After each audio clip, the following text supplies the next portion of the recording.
What's up, everybody, and welcome to ITG Daily, the show that brings you the hottest in gaming news. I'm Drew Bosley. You can find me on Twitter at ArtisticGamer28. That's the one, the only. It is Scott Savage. You can find him on Twitter at Savage Scott.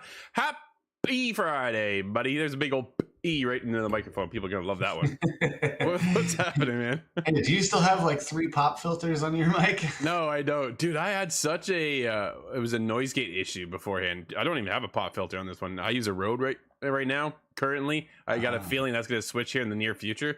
I have a really kind of open junky mic. You can hear the pressure change in my house. Yeah, dude. What's happening this weekend? Really trying to work on the end of Trek to Yomai, but it's beating me up a little bit. So I've been jumping into Halo. Oh, nice. Yeah, you won last Spartan Standing yesterday. Congrats. That's right. I had the first time win of last Spartan Standing. I'm reversing my decision on that battle royale. I don't believe this truly qualifies. Dude, we can get into that another time. Today, though, where everybody can be joining us live at 11 a.m. Eastern over on twitch.tv/the official ITG, as well as YouTube at ITG Reviews. But if you can't join us live, hit us up later. InsideTheGame.ca, podcast services, and TV streaming networks around the globe. Dude, Hangar 13 to be working on a prequel to the original Mafia Trilogy. Oh, yeah. Geoff Keighley is back again with the Summer Game Fest, and Square Enix kept a studio with a game that didn't turn a profit in 2021. What? Oh, I'm curious as to what's going to happen with that IP, but we'll get there. We'll get there. But let's get into the first rumor of the day. New Mafia game in the works at Hangar 13 is a prequel to the original trilogy. Yo, I'm ecstatic for this, man. I'm a little interested to see what time frame that makes it. Does that put it at the same time as like Red Dead Redemption 2? What? We go all the way back to Western times. I don't think they'll go that far, but dude, I'm thinking like 1920s. I think Mafia 2 was in the no, that must have been in the 30s. Okay, hang on. Let's do Mafia. In Mafia 2, you return from the war, and you're that's an right. Italian American, so you go there to speak, which is an amazing little piece of true history, by the way. It's okay. So the first one, 1930s. Oh, so we're gonna get a prequel to that, right? Which will put us probably, if you had to guess, I'm thinking 1920s, right? that would make sense. Yeah, kind of the roaring 20s. Exactly, yeah. According to the report on Kotaku, Hangar 13 is currently in the early stages of development on a new Mafia game. The news comes following confirmation of the departure of the studio boss Hayden Blackman earlier today. Apparently, the new Mafia game is in very early development and is being worked on at Hangar 13 Brighton, UK team. It's codenamed Nero and is allegedly going to be a prequel to the original Mafia trilogy. The report goes on to say that the new Mafia game is going to be developed using the Unreal Engine 5 instead of the Mafia 3 engine that was used in the remasters of the previous Mafia games. Dude, even the new, like the trilogy remastered, looks incredible. It really looks good. I really wish I had tried out one of those. I think that was you and Nathan that played, maybe? I have the trilogy. It's one of those I have to go back to finish it. I played I played the original Mafia game when it first released. So yeah, there's when was that? Because I only became aware of it in number 2. As previously reported, Blackman's replacement will be Nick Baines, who heads up the Britain office. 2K released the following statement announcing a new role. With, quote, with over 30 years of industry leadership experience, Nick joined Hangar 13 in 2018 to establish Hangar 13 Britain and has spent the last 4 years growing the team, building up the studio's capabilities and launching terrific projects like Mafia Definitive Edition and Mafia the Trilogy, which is awesome. Dude, super excited. Can't wait to get into it. But it's going to be one of those things, not anytime soon. Yeah, no, not for a long time. But Unreal Engine 5, I'm thinking of my memories of Mafia 2 and driving around with that speed limiter. But it was actually an okay time because the world was really interesting to look at. Now I'm trying to think of that in Unreal 5. It's just going to be amazing. It's okay. So here's my thing. You didn't play Mafia 3, obviously, apparently, right? No, I skipped that one. Cool setting. It was a cool setting. New Orleans is a fantastic world to be a part of. Like, dude, I don't remember a game that's actually been set in New Orleans. Now, it definitely could be wrong as that. Other than Hitman Blood Money. Remember that, New Oh Orleans? yeah, dude. How did I forget that? A very good point there too. Let's hang on. We got Northern Nerdcast joining us over on Twitch. Just as long as it's not like Mafia 3 where you gotta kill. I know, dude. Okay, here's my biggest problem with Mafia 3. You got an objective on one side of the map, but that to get to the objective, you have to go all the way to the other side of the map, and it's just not that enjoyable to go from one side to the other side to the back. You're just back and forth all over the place, and you just feel so empty, right? It's just you have to travel. It's just travel after travel. I'm like, man, oh man, I just want to play Mafia 1 and 2. I can't wait to get back into it. But yeah, if they're just in early development stages, we have probably at least 4 years before we even see anything on this, Scott. Well, there was a lot of criticism of Mafia 3 that I hope they listen to in terms of this, for sure. clearing the map and getting to the higher bosses. Hopefully, they figure that out a little bit cleaner. But does anybody even remember Crackdown? Crackdown 1 did it perfectly. Dude, okay, so right now I'm in Assassin's Creed Valhalla, right? Actually, I've been out of it for the last few days. We've been playing. We jumped on Siege early last night, but that's a whole other story. Back to Valhalla. Where you start, like your location in the map is like central. So from there, you kind of like branch out, right? So your main base is your headquarters is like right in the middle of the map, pretty much. So from there, wherever you go, you always have the central location to come back to. You're not on like one corner of the map and then you have to span. When you played Odyssey, you literally started on one side. By the time you wrapped up the game, like you're on the other side of the map, right? So it has Ubisoft's still good at pushing you in one direction, so you don't feel like you're constantly backtracking. Now, there were a few times where I did go back for a few other things just to catch up on side quests and stuff in Odyssey, but for the overall point of the game, they really do push you forward in a direction where you don't feel like you're going, oh man, I have to go all the way back here now, kind of thing, right? And that's what Mafia 3 did. At least if you do, there's literally a million collectibles on the way. So there's something to do as you backtrack. They've done it well. Yeah. Northern Nerdcast says he didn't find the protagonist to be all that remarkable either. Northern, I think you're wrong. Actually, I liked the protagonist in Mafia 3, but Vito was better. There's no doubt about it. In 2, Vito was better. Vito is an incredible character, right? He's got talking a lot of heart and stuff. We're talking about Grand Theft Auto characters coming up. So it's interesting to see, though, because there's a lot of discussion. Was this character actually that interesting, or do I just like him better?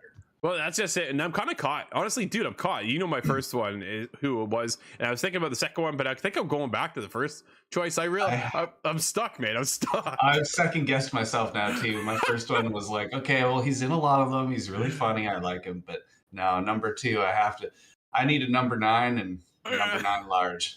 Man, let's get into it. Geoff Keighley's back to Summer Game Fest. It's dated for 2022 of June 9th. No kidding. Game reveals are planned. This comes from Liam Croft over at Push Square. Yeah, games are always planned to be announced here, dude. This is the newest E3, right? This is for us. This will be 2 p.m. on June 9th. We'll be here live streaming it. Come along, hang out with us, watch, and have a great time. It's going to be featuring a cross-industry showcase containing multiple game announcements as well as the indie-focused Day of the Devs. The event looks to set up your main replacement for E3. Absolutely. E3 is Scott, it's dead, dude. E3 I think is over. It's you don't think it's coming back next year? I think they're gonna try, but I don't think they can pull everybody back in. You're not gonna have the E3 that we once had, right? That's the biggest change. Now Keighley's taking over. Dude, Keighley's taking over everything when it comes to revealing all the big stuff. You don't need E3 any longer. Xbox does their own showcase, PlayStation does their state of play, and then whatever else they want to reveal later on. Right? Everybody's doing their own contingency plans. So even if an E3 did come up, it's going to be quite weak, if I had to guess. No, exactly. I think that's the biggest thing, right? Is that if we do get another E3, it's going to feel empty. And then that's my biggest concern. Because when you had E3, dude, it was all hype. Everybody was there, right? You had Xbox, PlayStation, Ubisoft, Nintendo. Bethesda eventually branched out to do their own thing. EA did their own thing. Now, dude, nobody's there. Xbox is around.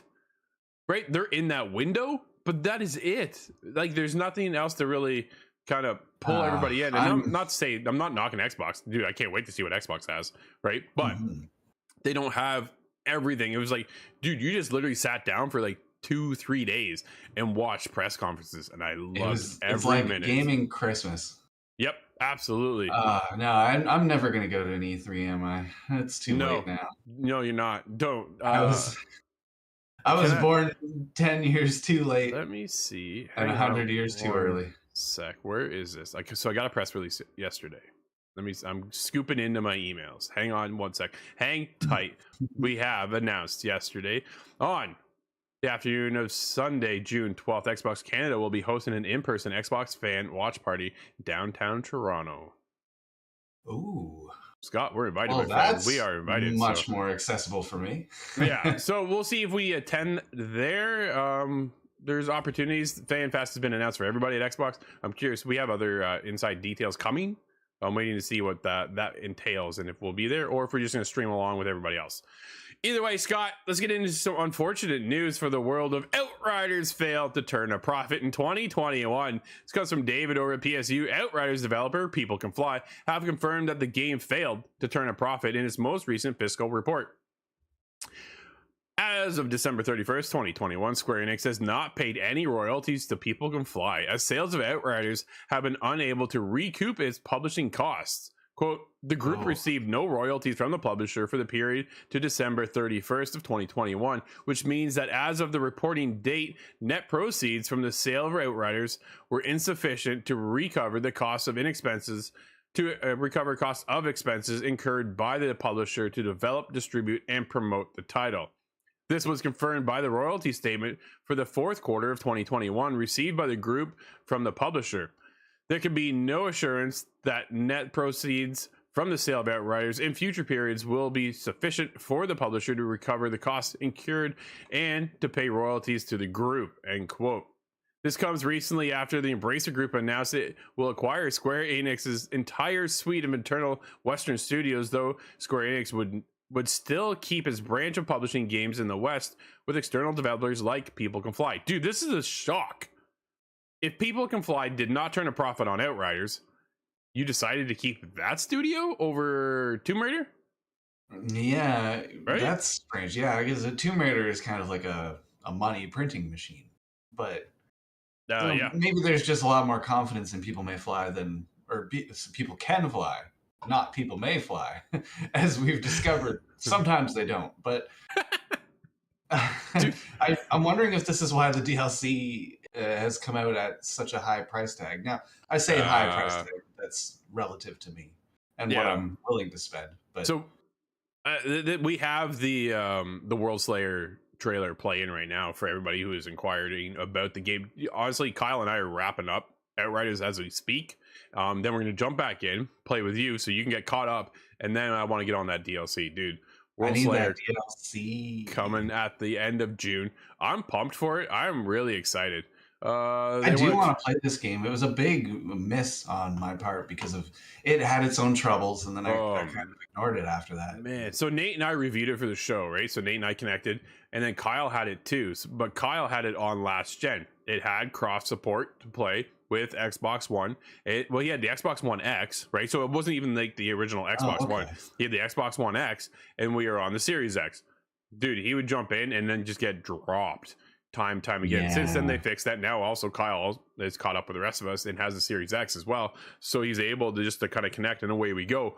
But I want to see, can People Can Fly fix this at all? Can Square Enix really turn this around? Here's the biggest thing for me.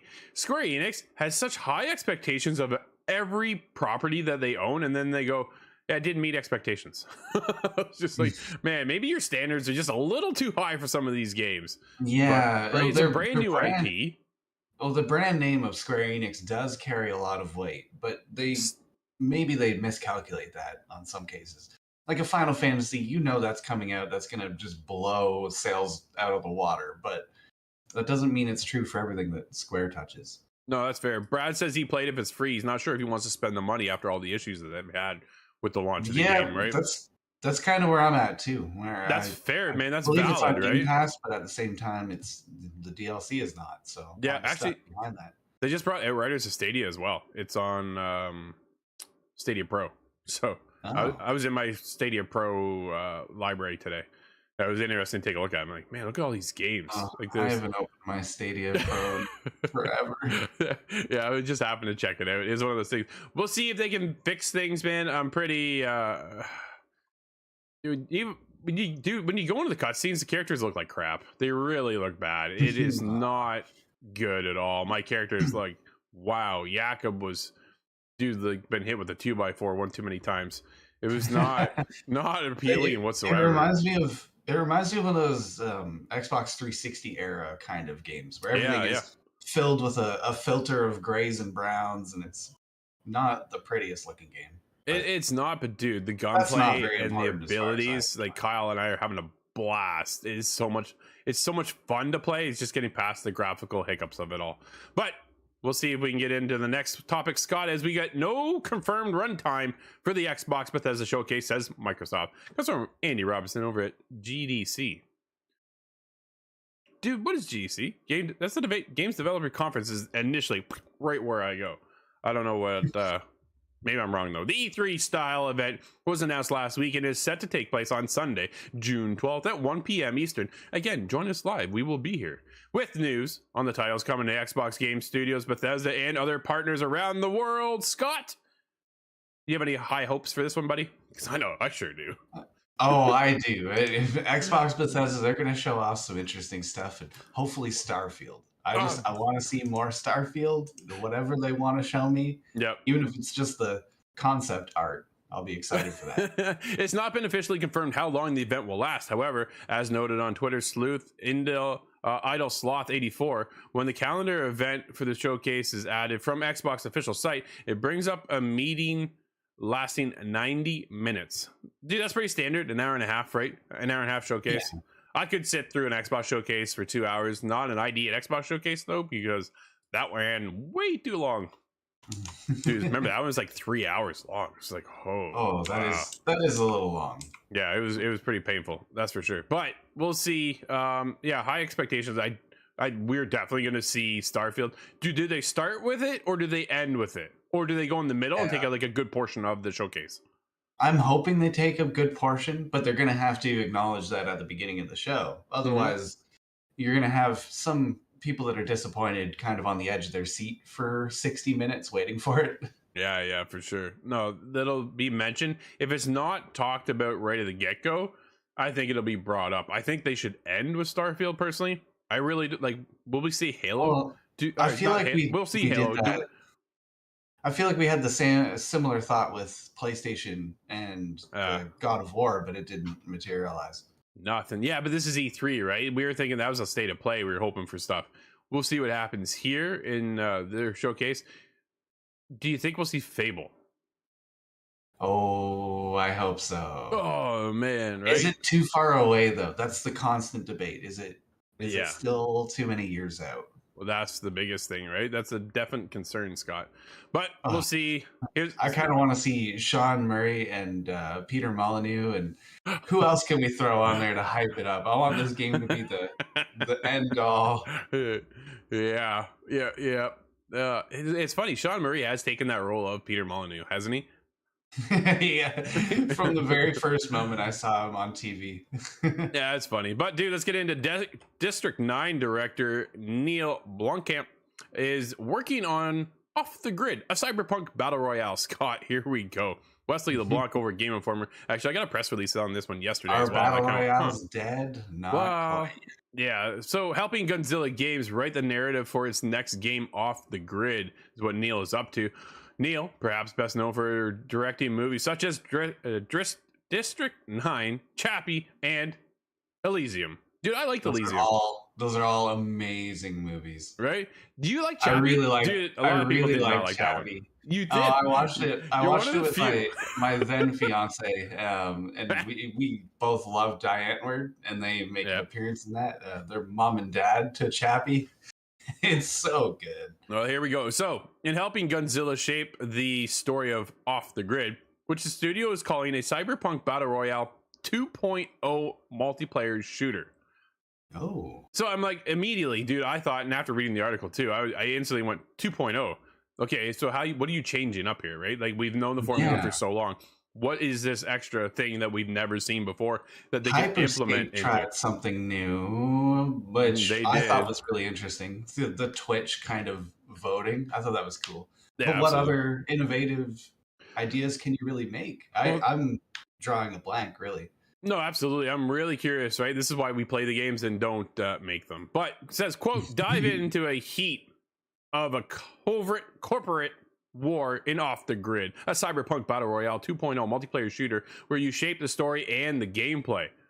So, dude, in a lot of, I'm gonna say, basically in a lot of battle royale games, there isn't really a heavy story focus, right? You do get cutscenes, No. you get the story of what Fortnite builds and how they build that world and that kind of stuff, but you haven't really seen like a story-driven multiplayer battle royale experience. I think Apex is as close as you get, but when it comes to the actual in-game play, there's not really any story element. Exactly, and that's kind of where I'm curious, right? Quote, unfolding on a dystopian tropical island, OTG sends you on a head-spinning assassination and sabotage missions to the greater glory and market share of your chosen faction.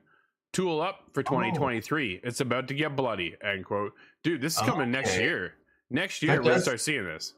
That gives me an idea of how it works. It's kind of how For Honor gets you pick a faction and that faction wins an overall kind of big map game in the background. So you think we're getting into like special classes and stuff then too? Kind of like the Apex, right? When you have your own character that specializes with unique abilities and things like that, versus say PUBG, where you just drop in the world, find what you can, and try and survive. I think it's going to be more character based, if I had to guess. Yeah, and just because they have the option for factions, and then that could kind of have like an X-Defiant kind of idea where certain characters belong to certain factions. And that could be cool, dude. I got high hopes. We'll see what happens. You think there's still room for more battle royale? I'm looking for a new battle royale, and I'm sure I'm not the only one. Now, Warzone 2 is coming around the corner. That will be announced, and I believe that's part of Modern Warfare 2. Right. So that might be it. That might sweep the competition. But if they release this in a proper window, then I think it stands a chance. I think so, right? They got to find that sweet spot of maybe not too hot, not too cold kind of thing, where something not too heavy is dropping, right? It's not going to get the Horizon Forbidden West scenario.